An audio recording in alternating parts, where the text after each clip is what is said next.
All right, welcome to calculus. So we're going to do a few more indefinite intervals here, and I wanted to run through a trig one and a exponential.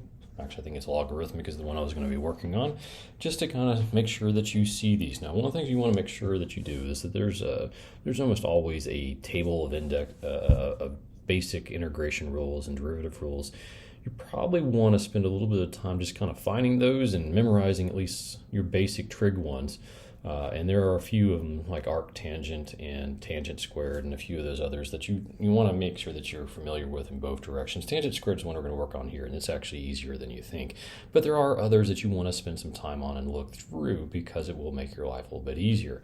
You can do a quick Google search and just type in integration definitions, rules, one of those things, a table maybe, and find those. You should also, if you have access to the ebook and in WebAssign, you should be able to find it that way as well. So I'd encourage you to do one of those two things and kind of put those in flashcards and memorize a few of them. It'll speed the process up just a little bit for you.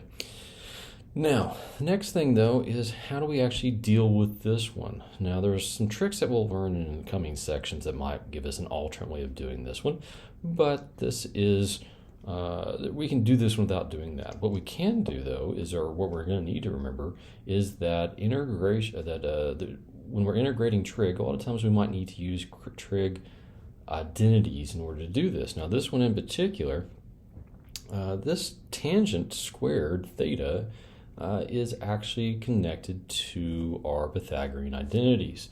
If you remember those, the basic one is sine squared theta plus cosine squared theta equals 1. You may not remember this, but I'm giving you a quick review on it. It's basically a squared plus b squared equals c squared, but we're letting c equal 1 in it, and when we do that, we end with sine squared and cosine squared being the values for a and b. Now, if we go through and divide everything by cosine, okay, we end up with sine squared theta over cosine squared theta.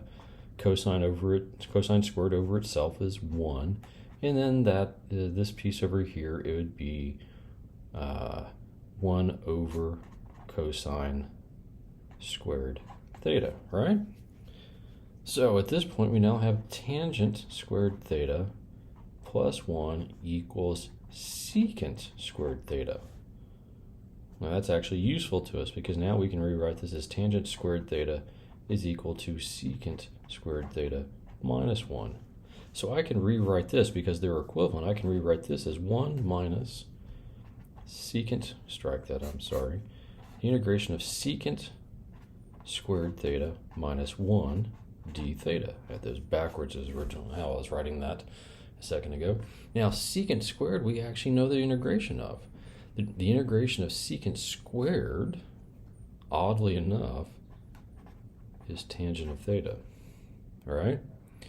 And then minus theta, because this is theta to the 0 power, and then plus c.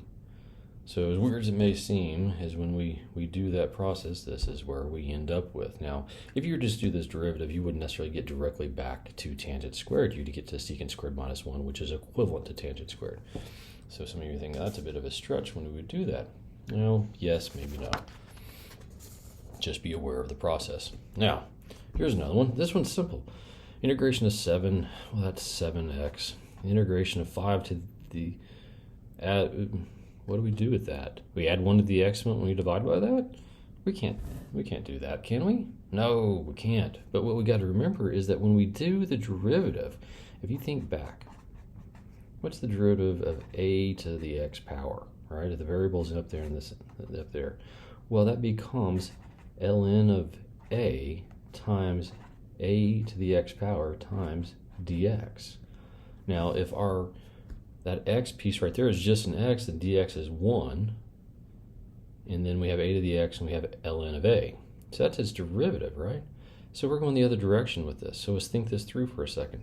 The derivative of x would be 1. So that's a non-player here, right? So we have 5 to the x because 5 to the x is in there, right? And we would multiply by ln of a.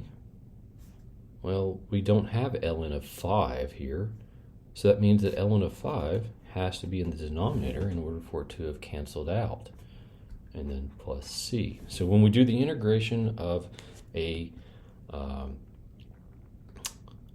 exponential, we end up introducing a logarithm, or it's a constant, but it's still, we have a logarithm in the problem as our denominator. All right, so I hope this is helpful. If you come across particular questions and problems that you need answered, please reach out and ask. I'm more than happy to answer them as best as I possibly can. Take care.